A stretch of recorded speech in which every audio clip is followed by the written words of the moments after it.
4, 3, 2. I can't believe I just won that auction. Welcome back, Troglodytes, to your daily dose guitar information, the Trogly's Guitar Show. The old auction sniping skills came in handy for Stefan here from Norway, who wanted to utilize my forwarding service to get this artist signature guitar. Except for this time it's different. It's the artist owned and played one. Let's go ahead and get this thing open. Missing a couple of latches here. A Caparison guitar, which I had never heard of before, but this is a signature for Michael J. Romeo of Symphony X fame. So how cool is that? We get to document this on the show today, as well as learn about this brand of Japanese guitars known as Caparison. Caparison was first founded in the year 1995. Today, most of their product range falls within the $2,000 to $4,000 range, but there are higher end ones available within their custom works category. And a lot of them are Super Strat inspired, but their main models are the Dellinger, which is kind of like your basic Super Strat. And then they have the Horus, which takes that body and slants it. The Tat, which stands for through and through. It's a neck-through construction guitar, very cool. Orbit is their flying V, and then you've got the Angelus, which is kind of a DC-inspired instrument. But they're also open to doing 7 and 8 string versions and other crazy things too. But in a world where you have to have a unique headstock for every single brand, I think they designed something very cool. They call it the Devil's Tail. However, to me, it looks like a scimitar, you know, those swords you see in Aladdin, but it's interesting because it's technically a reverse headstock style. You got 2 over here and then 4 over there. And this company does some very interesting inlay designs. Their signature one is actually clocks, which if you think the Jason Becker 135 numbered fretboard's cool, this one does the same thing but tells what fret you are on by adjusting the dials on the clock. That's so cool, and I love the way that they're stylized, slanted and all, done up in different inlay materials. Unfortunately, the Caparison we're documenting today doesn't have any fun inlays, but oh well, I thought I'd tell you about it. But they have many signature artists. Some of the bigger names include Courtney Cox, Nick Hepa, as well as Michael Romeo, but he got his signature guitar with them in December of 2017. So this is relatively new, but old at the same time. If you're not familiar with Michael's work with Symphony X, check him out. He's a very skilled player. You can actually see him playing this guitar on YouTube, as well as many others. But when designing his signature model, he had 3 different prototypes. This was number 3, and he had his friend list this on eBay, and he wanted it to go to a fan. And that's when the viewer of the show saw it, contacted me. The auction was only open to USA, so he used me as a foreign bidder, and we got really lucky winning this auction, because if you didn't notice, his max bid was $2,300 US. He had sent that to me and said, if we win, we win. If not, oh well. However, I decided to put an extra $20.20 on it, and I placed the bid as close to the ending as I could. And somebody else had that exact bid. Had I not put that 2020 at the end,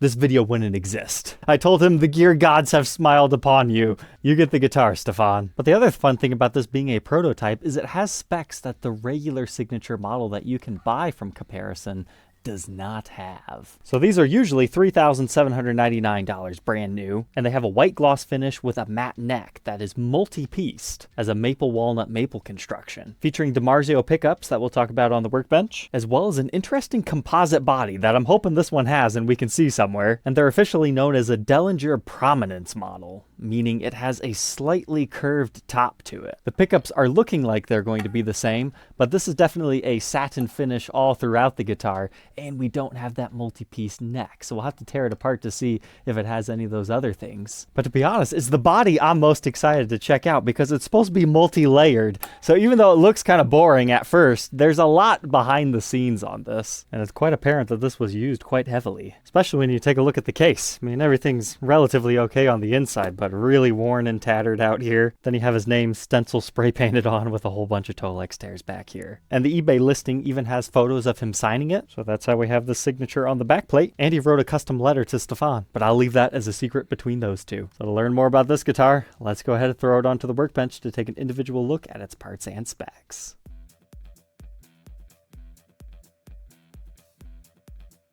Okay, usually on the Workbench when I say take it apart, I don't mean fully disassemble it, but I wanted to see the body construction, and I don't think this has it. But I found something even greater in our neck pocket cavity. September 12th, 2007 is when they made this. So that's a full 10 years before his signature model became public that anybody could buy from Caparison. But anyways, what I was looking for here is apparently the production level ones have a maple center core, and then there's a layer of mahogany on top and and bottom. And the reason they do that is they believe that maple on maple contact gives you better sustain, better low end, all these good things. So I wanted to see the sandwich layer because I love sandwich woods, but this one does not appear to have it. It just looks mahogany. So that came later on in their prototyping stages. And then on the back of the neck, there's additional markings. I was like, well, what did they write there? It's just the Sharpie bleeding off onto this wood. I did not find any additional markings, but you can see just how dirty the wood got from him playing it. That's kind of funny right there on the side where his hand goes up. He does a lot of soloing. But while we're here, let's take a look at our pickups. It just says DiMarzio pickups 155. And then our second one is more of a rail design and reads the same, but 102. But if you look at the codes, that's the tone zone in the neck and the X2N in the bridge, which is the same as the production level ones of these. So they at least knew the pickup set. As far as the pickup cavities, nothing too much to go off of. They've all been shielded off. And the same is true in our bridge pickup cavity. Although important to note, Michael did put this foam block in here so the pickup doesn't rattle around as much, which I can totally understand because it is rather moving. As far as our controls, it's a 3-way toggle switch, functions like normal, neck, middle, bridge position, and then a master volume right here for volume swells. But those pickups read 15.6 k ohms in the bridge, neck, even hotter, 16.59, and they play together nicely at 817. But check out the output jack location. Ties into your strap beautifully. Although it doesn't work that great with L-angled jacks. Best with straight, but it's just recessed into the body there. Then as far as the tremolo, it's a Schaller one. You can see your branding there, and the Made in Germany status over here.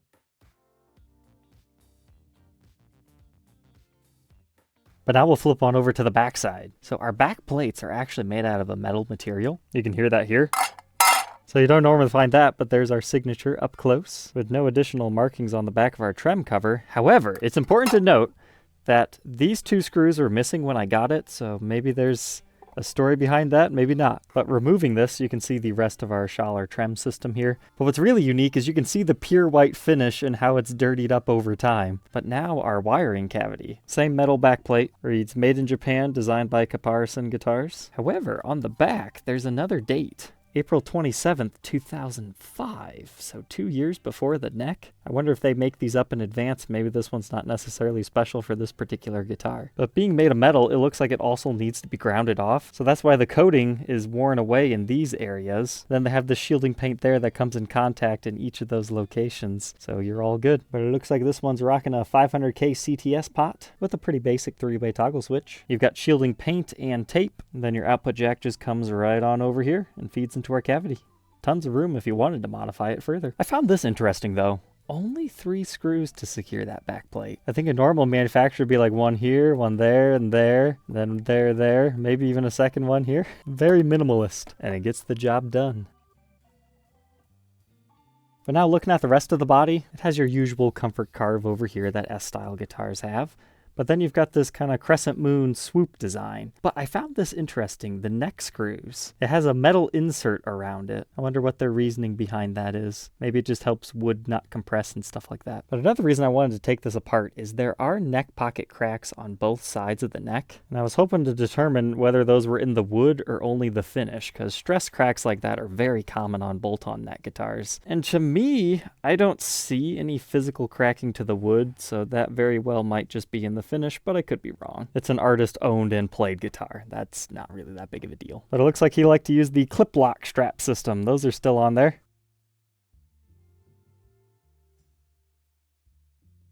But now we can move on to the neck itself. It is maple on top as a fretboard, and then your board joins onto a maple neck. And as we were talking about earlier, they hadn't decided that he wanted a 5-piece maple one, where you've got the walnut laminations in between. He just has a regular old scarf joint up here, so it's a 2-piece maple neck in that aspect. And it just has regular black side marker inlays. The commercially available signature guitar of his has a compound fretboard radius ranging from 14 to 16 inches. I measure closest to 16 across the board on this one, but I wouldn't necessarily count that as a 100% accurate take, because these gauges only get you so close. But it looks like they went for the 25.5-inch scale, as well as a satin finish on not only our fretboard that's been slightly glossed glossed up from play, not by a whole lot, but also on the back of the neck. And I measure a 1.64 inch nut width, increasing to 2.055 by the 12th, with a 0.79 first fret neck depth, staying pretty slim at the 12th, 0.88. It's definitely thin as those numbers were suggesting, but it's got a nice roundedness right here, but it starts to taper off. And then by the time you're at the 12th fret, it still has a decent chunkiness to it, but the whole shape changes from more of a wider D into just a full-on C. And based on that description, you can kind of see what I'm talking about here on the contour gauge. So this is the 12th fret, nice and rounded, whereas the first fret has a little bit more shouldered edge to it for chords. Then we've got our lock nut system, just all your usual parts there. I thought the truss rod was cool on this. It's your usual hex nut, hiding underneath our black truss rod cover. And at first, during the auction, I thought the headstock was just real dirty. And while there is some truth to that, there is a bit of dirt and grime. It really just has the appearance of a chalkboard, like it has a very textured feel to it. I don't think they use that on the production ones. But the Caparison branding is done up in a golden decal. And you've got Michael's signature decal on the headstock there. And we've got HAP Godot tuners. And hey, would you look at that? It does have a traditional serial number, reading 1120-464. And it only has a few minor dings at the top. Impressive for a pointy guitar. All put back together. Let's do a blacklight test just for fun, just to see if we notice anything.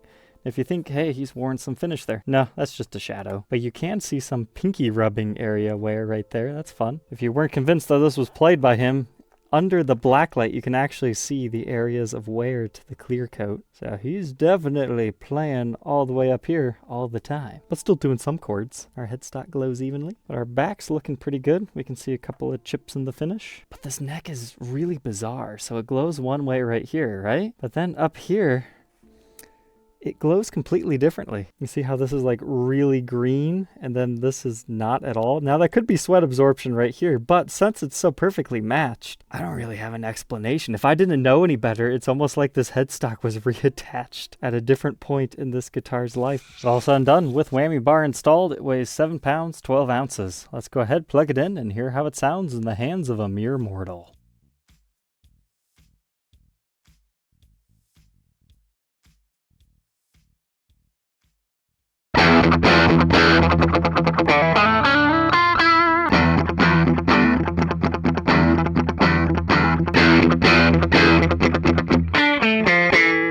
That's the clean channel, by the way. That bridge pickup is a monster. Listen to how it overdrives your amp.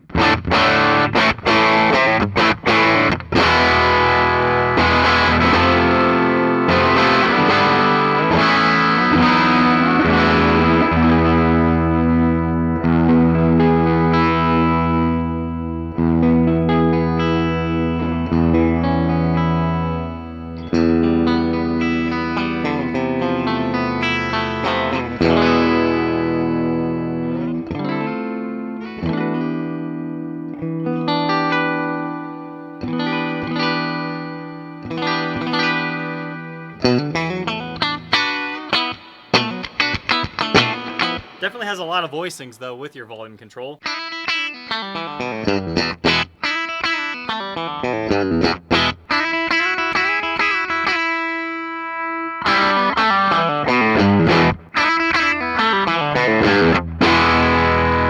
But in comparison, your neck pickup just doesn't have quite as much to it.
I'd say the tones are very progressive, as they should be. There's a lot of chug to this.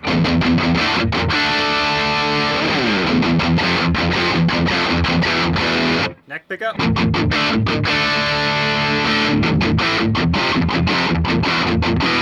It sings with just a bit of dirt.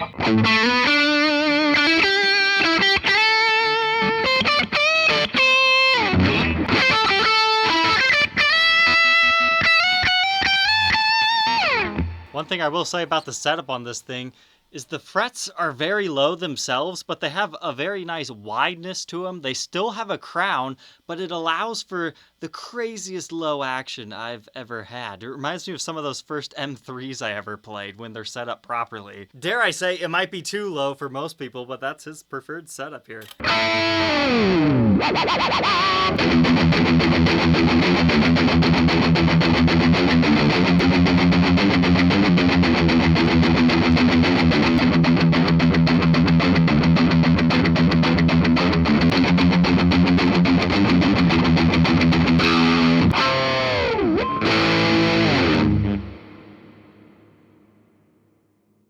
So alright, now we know a little bit more about Caparison guitars. I only ever heard of these things in passing before, so to get to experience an artist's signature prototype was a lot of fun. I would definitely be interested in checking out more of these on the show, not because I thought it was like the craziest, most well-crafted guitar I've ever seen. I would say it was a very good guitar, but I didn't see anything too crazy and out of the ordinary on this particular one.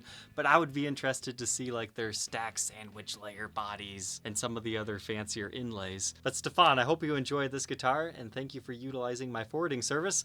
I'm glad we could make it happen. I wasn't quite sure when he reached out. When he said his budget was like $2,300, it's like, man, these go for brand new like $3,500. You'd think an artist signature prototype would at least be a 50% premium over top of that, but no. The auction did not go too crazy at this point in time. So I think he ended up getting a great deal on this for his favorite artist. So time to get this one shipped off over the pond. I hope you guys enjoyed and learned something new, and we'll catch you tomorrow on the next one. Take care.